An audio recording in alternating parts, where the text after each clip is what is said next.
Hi friends, అందరికీ నమస్కారం. Welcome to Shruti's recipe box. ఈరోజు నేను మీ ముందుకు తీసుకొచ్చిన రెసిపీ ఏంటో తెలుసా? మరేంటో కాదండి, ఎంతో టేస్టీగా లొట్టలు వేసుకుంటూ తినే నాటుకోడి పులుసు. నాటుకోడి పులుసు ఒక్కసారి నేను చేసిన మసాలాతో చేసి చూడండి. ఆహా, ఈ జన్మకి ఇది చాలు అని అనిపించేలా ఉంటుంది. అంత టేస్టీగా కుదురుతుందండి. నాటుకోడి పులుసు రాయి ముద్దలో కానీ, బగారన్నంలో అయినా, తర్వాత చిల్లుగారలో అయినా వేసుకుని తింటే ఆ టేస్ట్ నేను మాటల్లో చెప్పలేనండి. అది ఖచ్చితంగా మీ టేస్ట్ చేసి తీరాల్సిందే. నేనైతే పొద్దున్న లేచి నాటుకోడిని తీసుకోవడానికి వెళ్ళాను. అయితే నాటుకోడిని స్కిన్ తోని నేను కాల్పించుకుని కట్ చేయించుకున్నాను. అలా వేస్తేనే నాటుకోడి రుచి. ఓకేనా? ఇప్పుడు మనకు కావాల్సిన మసాలాలు ఏంటో చూద్దాము. లవంగాలు, ఇలాచి, ఒక దాల్చిన చెక్క, మిరియాలు, ధనియాలు, జీడిపప్పు, ఇంకా ఎండు కొబ్బరి పొడి, ఇవన్నీ ఒక 10 గ్రాముల మోతాదులో తీసుకున్నాను. తర్వాత ఇక్కడ చూస్తున్నారు కదా, అవి ఎండుమిర్చి కాదండి. నేను పండు మిర్చిని తీసుకుని ఆ సీజన్లో వాటిని ఎండబెట్టుకుని అవి ఒక 20 గ్రాములు తీసుకున్నాను. వాటిని ఫ్రై చేసుకుని దాని నుంచి వచ్చే కారం పొడి వేస్తే ఆ టేస్ట్ చాలా టేస్టీగా ఉంటుందండి. ఆ స్పైసీనెస్ అనేది వేరేలా ఉంటుంది. చూడండి, నేను నాటుకోడి కర్రీ కాబట్టి మొత్తం రోట్లోనే దంచుకుని అన్ని పౌడర్స్ రోట్లోనే చేసుకుంటున్నాను. సో చూసారు కదా, ఎండుమిర్చిని నేను వేయించుకుని ఫ్రై చేసుకుని దంచుకుంటే నాకు ఇలా అయిందనమాట. సో ఇది కూడా నేను కారం లాగా వాడుకుంటాను. కాకపోతే కంప్లీట్గా ఇదే కారం ఏమి వేయనండి, ఎందుకంటే పండు మిర్చి మరీ అంత స్పైసీగా ఏమి ఉండదు. సో అందుకని జస్ట్ అది ఒక రకమైన ఫ్లేవర్ టేస్ట్ ఉంటుంది. మీరు చేస్తేనే ఆ టేస్ట్ ఏంటో అనేది అర్థమవుతుంది. తర్వాత నేనైతే ఏవైతే మసాలాలు తీసుకున్నానో ఆ మసాలాలన్నీ నేను వేసుకుని ఒక ప్యాన్లో ఫ్రై చేసుకుంటున్నాను. మెయిన్ ఏంటి అంటే మనకి నాటుకోడి పులుసులో మనకి మసాలానే మెయిన్. ఈ మసాలా అనేది ఆ పులుసుకి ఎంతో టేస్ట్ని ఇస్తుంది. సో ఇవన్నీ నేను రోట్లో దంచుకుంటున్నాను. చక్కగా నాటు స్టైల్లో రోట్లో దంచుకుంటేనే చాలా బాగుంటుంది. రుచికి రుచి ఉంటుంది, మనకి హెల్దీ కూడా. ఎందుకంటే మెషినరీలో చేసిన దానికన్నా మనము రోట్లో చేసుకుంటే ఎంతో టేస్టీగా ఉంటుంది. మనం కూడా హెల్దీగా యాక్టివ్గా ఉంటాం. చూస్తున్నారు కదా ఎలా అయిందో పౌడరు. ఇప్పుడు నేను అల్లం వెల్లుల్లి పేస్ట్ కూడా మెత్తగా రోట్లో నూరుకుంటున్నానండి. చూస్తున్నారు కదా, కరెక్ట్గా నాకు ఈ కర్రీకి ఎంత కావాలో అంత మోతాదులో అల్లము, వెల్లిపాయలు తీసుకున్నాను. అల్లం అయితే 2 ముక్కలు పెద్దవి తీసుకున్నాను. ఒక పెద్ద వెల్లిపాయ తీసుకుని పొట్టు ఏం తీయలేదండి.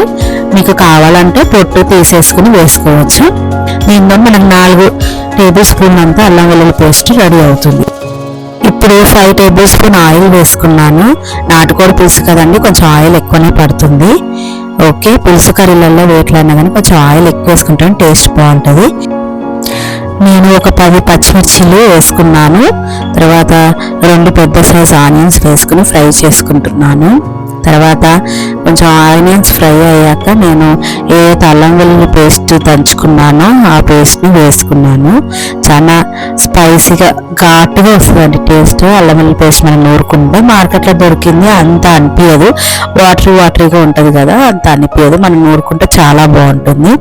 అంటే 1 కప్పు పుదీనా కూడా వేసుకున్నాను. పుదీనా వేసుకుని ఫ్రై చేసుకుంటున్నాను. చూస్తున్నారు కదా ఎలా ఫ్రై అయిందో. ఇప్పుడు నేను ఒక 1 టేబుల్ స్పూన్, కేజీన్నర కాబట్టి నేను 1 టేబుల్ స్పూన్ పసుపు వేసుకుని ఫ్రై చేసుకున్నాను.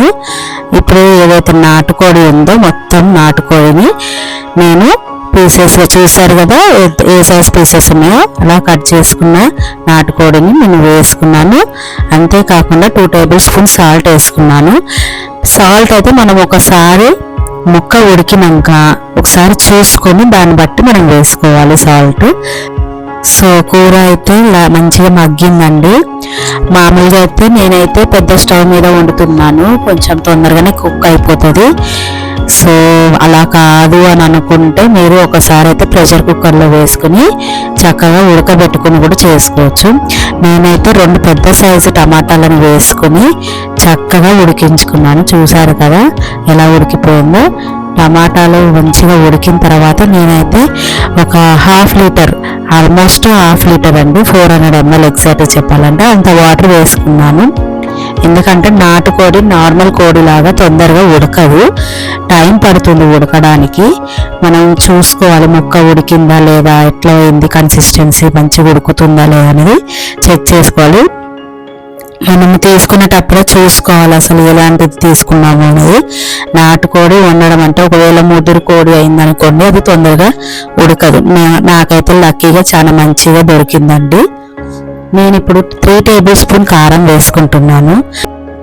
ఇదైతే దంచుకున్న కారం కాదండి, నార్మల్ కారం, మనం రెగ్యులర్గా యూజ్ చేసుకునే అన్ని కర్రీస్లో వేసుకున్న కారం వేసుకున్నాను. సో అది చూసారు కదా ఎలా ఉడికిందో. ఈ విధంగా ఉడికిన తర్వాత నేను ఇప్పుడు ఏదైతే పండుమిర్చిని నేను దంచుకున్నాను, ఎండబెట్టి దంచుకున్నా అని చెప్పానో ఆ కారాన్ని వేసుకున్నాను. ఇది యాక్చువల్గా నేను ఒక మసాలా లాగా వేస్తాను. ఇది ఒక రకమైన టేస్ట్ చాలా బాగుంటుందండి, ఒకసారి ట్రై చేసి చూడండి మీరు తప్పకుండా. తర్వాత గరం మసాలా వేసుకుంటున్నాను. మనం ఏదైతే ఇందాక నూరుకున్నామో ఆ గరం మసాలా అంతా వేసుకుంటున్నాను. చూస్తున్నారు కదా కూర అంతా దగ్గర పడిపోయింది. సో కూర మనకి ఏంటిది, పులుసు కదా మనకు కావాల్సింది. మనం కొంచెం వాటర్ వేసుకోవాలి, చాలా దగ్గర పడిపోయింది. కాకపోతే కూరకు అన్ని పట్టాలి, తొందరగా ఉడకాలి అని అంటే వాటర్ తక్కువ వేసుకుంటేనే ఫస్ట్ ఉడికిపోతుంది. అందరూ ఏమనుకుంటారంటే వాటర్ ఎక్కువ వేసుకుంటే తొందరగా ఉడికిపోతుంది అని అనుకుంటారు, కానీ లేదు, మనం ఆయిల్లో మగ్గిపిస్తేనే తొందరగా ఉడుకుతుంది. తర్వాత నేను కొంచెం కొత్తిమీర వేసుకున్నాను. ఇప్పుడు కొంచెం వేసుకుంటాను, మళ్ళీ లాస్ట్లో కూడా వేసుకుంటానండి. కొత్తిమీర నేను 2 times వేస్తున్నాను, చూడండి సరేనా. ఇంకా నేను మళ్ళీ ఒక 400 ml వాటర్ వేసాను. ఆల్రెడీ ఇందాక ఒక 400 ml ఆఫ్ వాటర్ వేసాను, మళ్ళీ ఇప్పుడు కూడా 400 ml ఆఫ్ వాటర్ వేసాను. ఓకే, ఇంకెందుకు కొంచెం మూత పెడితే ఈ నాటుకోడి బాగా ఉడికిపోతుంది. చూడండి, చూస్తున్నారు కదా ఎలా ఉడికిపోయింది. నూనె మంచిగా చక్కగా పైకి తేలిపోయింది. సో మంచిగా కొత్తిమీర వేసుకుని మనం ఒక బౌల్లో తీసుకుందాము. చూస్తున్నారు గ్రేవీ ఎట్లా అవ్వాలో చూపిస్తున్నాను నేను. ముక్క కూడా ఉడికిపోయిందండి, నేను ఆ క్లిప్ తీయలేదు, ముక్క మాత్రం చక్కగా ఉడికిపోయింది. చూస్తున్నారు కదా గుమగుమలాడే నాటుకోడి పులుసు రెడీ. నేనైతే ఈ నాటుకోడి పులుసు కాంబినేషన్ రాగి ముద్ద చేసుకున్నానండి. మరి ఆ రాగి ముద్ద కూడా మీకు రెసిపీ నెక్స్ట్ వీడియోలో నేను పెడతాను తప్పకుండా. నా వీడియో కనుక మీకు నచ్చినట్లయితే తప్పకుండా లైక్ చేయండి, షేర్ చేయండి, సబ్స్క్రైబ్ చేయండి. ఇలాంటి వీడియోస్ మీకు ఇంకా కావాలి అని అంటే బెల్ ఐకాన్ మీద క్లిక్ చేస్తే నా ప్రతి వీడియో మీకు నోటిఫికేషన్ లాగా వస్తుంది. ఆహా, చూసారు కదా లెగ్ పీస్, నాటుకోడి లెగ్ పీస్. నేనైతే రాగి ముద్ద చేసుకున్నాను. చక్కగా అలా హోల్ పెట్టుకుని నెయ్యి వేసుకుంటే వేడి వేడి రాగి ముద్దలో ఆ నెయ్యి కరిగిపోతుంటుంది. చూడండి ఎంత జ్యూసీగా పులుసు వచ్చింది. ఆహా, తింటేనే ఎంతో ఎంతో బాగుంటుంది. మరి ఇంకెందుకు ఆలస్యం, వెంటనే నా ఛానల్ని లైక్ చేయండి, షేర్ చేయండి, సబ్స్క్రైబ్ చేయండి. మీరు మాత్రం ఈ రెసిపీని మాత్రం అస్సలు మిస్ చేయకండి, ఖచ్చితంగా ట్రై చేసి చూడండి. ఖచ్చితంగా మీకు ఎవరైనా రిలేటివ్స్ వస్తే ఈ ఫుడ్ చేసి పెట్టండి, మిమ్మల్ని వంటల్లో మాత్రం చెఫ్ అనేస్తారు, అంతే, అంత సూపర్గా వచ్చేస్తుంది. Thank you so much. ఖచ్చితంగా ట్రై చేసేసేయండి. ఉంటాను ఇంకా, బాయ్. మరో కొత్త వీడియోతోని మళ్ళీ మీ ముందుకు వచ్చేస్తాను.